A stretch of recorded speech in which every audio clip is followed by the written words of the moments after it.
Hi, welcome. Today I'm going to share with you a song entitled Hold On to Me. Not meaning hold on to me, just so you know, that's not what I'm talking about. Don't hold on to me. I am not one to hold on to. I am one to maybe consider what I say. And if what I say and what I share blesses you, encourages you, then you can remember it and use it to create the life you most desire, because that's what you get to do here. We are here to create the life we desire. We are here to clean the mess up that exists because it has always existed. It's kind of like that song, was it Billy Joel, We Didn't Start the Fire? It's a mess. We've got messes to clean up. And as we focus on the mess that we have the most control over, we do better in working on the mess that is external to us. I'm going to share with you possible 3 steps you might choose to take if perhaps you find yourself in the situation I found myself in this morning, and I was thinking over something my husband had shared with me in an attempt to be encouraging to me, because he does that. I'm very, very blessed to have somebody who loves me like he loves me, because he loves me better than I love myself. And that's the crux. When we think poorly of ourselves and somebody says something with the intent to be positive, we may not take it that way. If we are feeling poorly about ourselves, we will likely say something to somebody else with the intent not to make them feel good, but to kind of vent or to get the yuck out of us. Which brings me to the idea that what you say about me tells me more about what you think about you than what you think about me. And vice versa. What I say about you tells you more about what I think about me and less about what I think about you. Because we live our world in our head. We see things happening and we make the meaning of them we make. And that meaning is determined by our frame, our mindset at that point, what we are believing at that point. Quick story. I don't have a degree in psychology or counseling. People have often come to me for help and support just because I guess I'm empathetic and willing to listen. I learned that I did it to a fault and I had to kind of pull back, because you can go too far and you can get lost in other people's troubles. And so I had to be careful with that. So I would caution you, if you are empathetic, not to let it overwhelm you. But nevertheless, I would always look at things and read things that I could on how to help myself not get into that dark place that I would get into on my own even. And there's a story I read about an experience a woman who was going to a counselor had, or to a psychiatrist or psychologist, I don't know what form of help, but she was going to a person to get help who had some qualifications. And she was at the point where if she was starting to dive into the darkness, her, we'll say psychologist, told her, call me, let me know right away. Let's not let it go deeper, because the thing is, when you start on this downward sloping slide into the muck, you can go pretty deep, especially if you've gone deep before. It's like the chutes and ladders game, or sometimes they call it snakes and ladders. Anyway, you just slide down that slide so far to the bottom, just because you've been there so long, and you know your brain chemistry, your neural networks are just set up to go to that dark place. So anyway, she was at the point where that's what she had to do. Her psychologist suggested she do that. And so she had just gone to get her hair done. She, got her hair all done and she had it washed, and she liked what the lady did to her hair. She liked the way her hair looked. And by the time she got home, she was really getting into a real funk and really falling fast. And so she called her psychologist, and her psychologist said, well, so what did you do today? Review the situation. You're feeling kind of a feeling that is not useful for you. And so what happened before? Well, I went and I got my hair done. I was being good. I was taking care of myself. I was trying to nurture myself. And this is what I get. I guess I don't deserve to feel good about myself. And as the psychologist questioned her more and more and more, the lady finally, she said, actually, when I was sitting in the chair, I was looking at all the beautiful models and their hair and their perfect skin and their perfect bodies. And I had the thought, I'll never look that good. Why am I even here? And then she enjoyed the massage. She enjoyed everything that went on with getting her hair done, but that seed of thought was planted and it just took off and was taking her down that slide into the muck because she'd been there so often. And so it's what we take in and believe.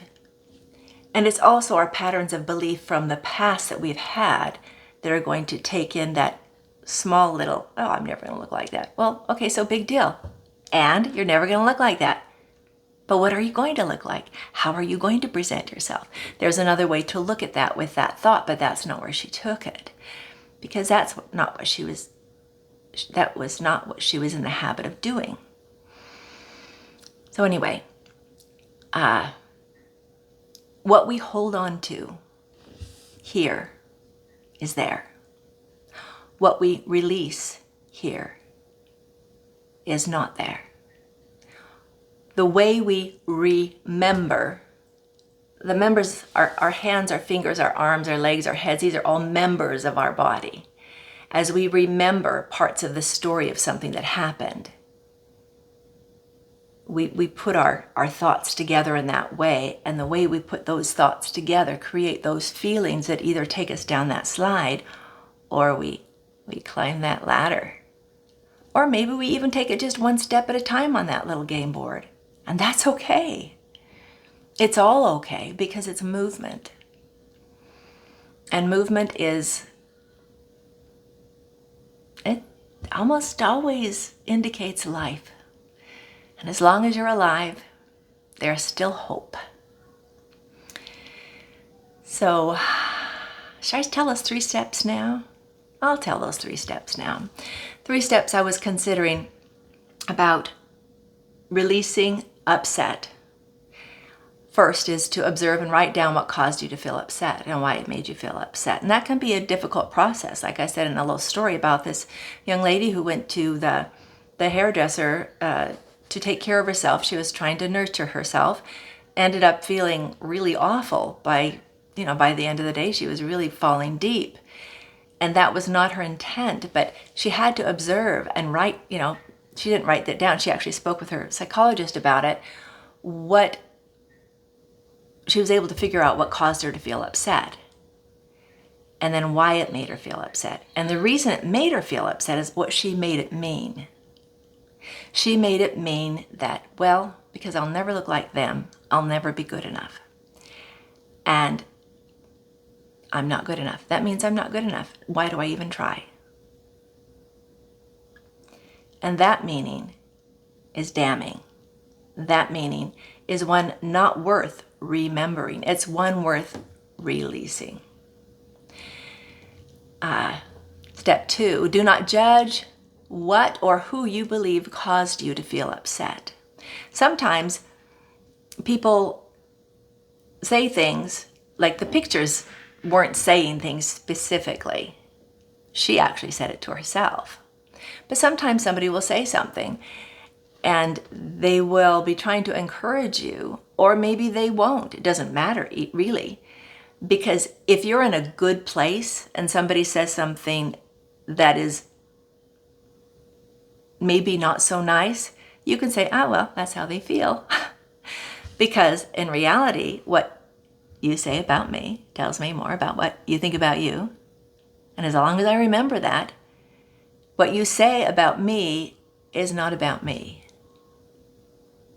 Does that make sense? When you say somebody looks nice, or you say they did a really good job, It's because you feel good enough about yourself to see the good in them.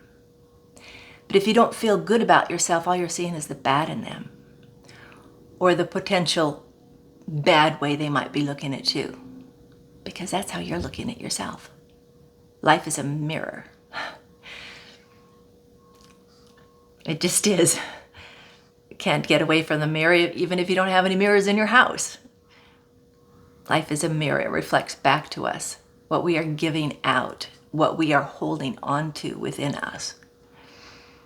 Somebody explained it to me recently that it's kind of like sonar. We put out our words and even just our energy, our feelings. We're in a room and everybody has kind of a presence. And whatever presence that is, whether there's or I don't know, just different moods that people can, different presences that people can exude, we put that out. And then it comes back to us like an echo. It comes back to us. What we put out is given back to us.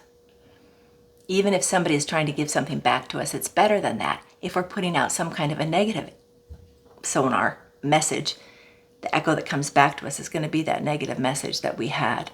We're going to spin their positive talking to us as a negative thing, because that's where we are. And that's why it's so important, I guess, that we bring our best to the encounter, to the relationship. Put our best face forward, our best foot forward. Not to put on airs and say we're better than somebody else, but to help us be better than we believe we are. Because then eventually we'll believe it. And then we'll be able to see better in others and encourage others better. So do not judge what or who you believed caused you to feel the upset. Do not judge yourself for feeling upset. You do feel upset. Just accept that you feel upset and that upset is actually information, because emotions are information. They're nothing to be ashamed of. They're information. And in this case, the emotion of being upset is the most recent trigger to pinpoint what you already believe about yourself, what do you already believe about others, and what you already believe about life. It doesn't tell you, your feelings don't tell you necessarily an accurate assessment of what is. It's more an accurate assessment of the meaning you are making of what you see and what you are experiencing. And then the cool thing about feelings is if you don't feed them, they will pass. And then number 3, release the upset by finding the most empowering learning lesson you can. So when, for instance, in the story of the young lady who went to the hairdresser, I'll never look like them. Why do I even try? They all look beautiful. And I'm just, you name all the things you don't like about yourself. I'm not going to name all the things I don't like about myself. But we're not, it's kind of, we judge ourselves the worst that we know of us, because we know the worst of us, against the best somebody else is putting forward. We have to be kinder to ourselves than that. We have to be more gentle and realize that everyone is trying to put their best face forward, because we all struggle to believe our best face is even possible to put forth. So how do we release that upset? One is finding the lesson. Releasing the upset if we find the lesson. So the lesson she learned is that she was taking in the fact that she wasn't going to be just like them as a negative thing, as opposed to, well, she could be just like her. She has a best version of herself. And we never can be anybody else. We are who we are. And we need to remember, put our arms and our head and our legs and everything, our thoughts, we've got to remember them, put them together in such a way that we are our best at any given moment. That's our job. Because when we are at our best, we can see others at their best. And when we can see others at their best, we can try to encourage them. Even if they're thinking yucky thoughts about themselves, we might be able to help them find the lesson in those yucky thoughts to move through them. And then one last thing in that number 3, release. Some people do this. I'm going to start trying it. I have a can that I'm going to bring outside, and I'm going to have my little fire starter there. And I'm going to write down my upset, and I'm going to write down the negative parts of it, and I'm going to burn it. And then I'm going to write down the lesson, the positive lesson, and keep that, so that if that upset comes into my head again, I can go and read the lesson, the positive lesson. Because you probably noticed this too, that your upsets are kind of similar. You go down that slide in that chutes and ladders game to this emotional yuck point where you are the worst thing in the world, or the ugliest, or the most untalented, or the most unhelpful, or the most whatever negative thing that you have about yourself. When you go there, practicing reading the lesson of being there, because there's certain places you go, there's certain rooms you go to. Well, this is the room where I suck in this way. This is the room where I suck in this way. Well, this is the room where, all of them join together, and, you understand. If you're listening still, you do understand. So observe, write down what caused you to feel upset, why it made you feel upset. Don't judge it. It's a feeling, it's information. Your upset is an information. It's letting you know what you are already believing about yourself. And what you are believing about yourself can change. And there's a lesson in this upset, and you get to find what it is. And then release the upset by finding the most empowering lesson that you can, and then maybe burning it, writing it down and burning it, and then writing that lesson, that positive lesson from it. I hope that makes some sense.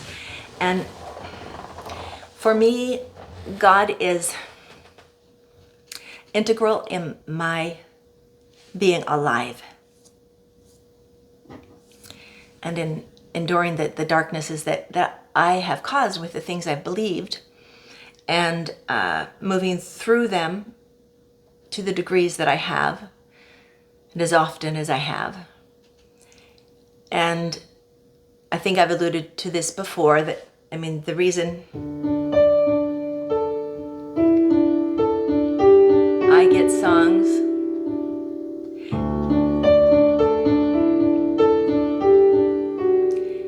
is because I needed help getting up the ladder.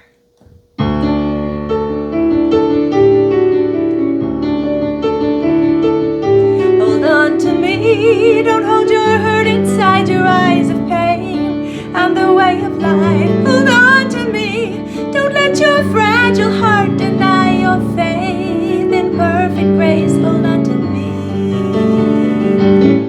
I'll set you free. Hold on to me.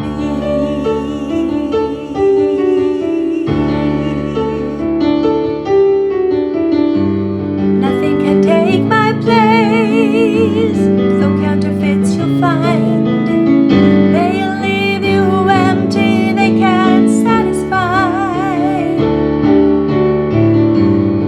I will not force your will, can't raise you up until you faithfully hold on to me.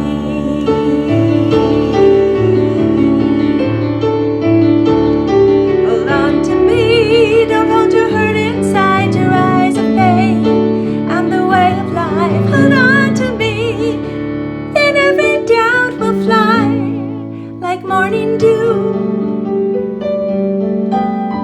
in morning light.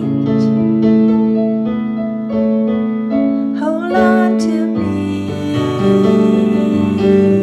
I set you free. Hold on to me.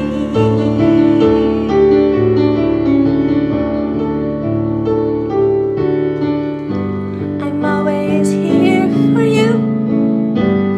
before you go and do anything rash. Talk to me. I'm here to help you out. Waiting to raise you up with outstretched arms. Hold on to me. Don't hold your hurt inside your eyes of pain. I'm the way of life. Hold on to me.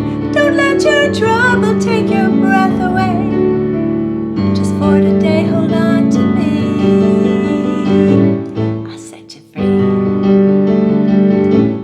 Hold on to me. I'll set you free. Hold on to me.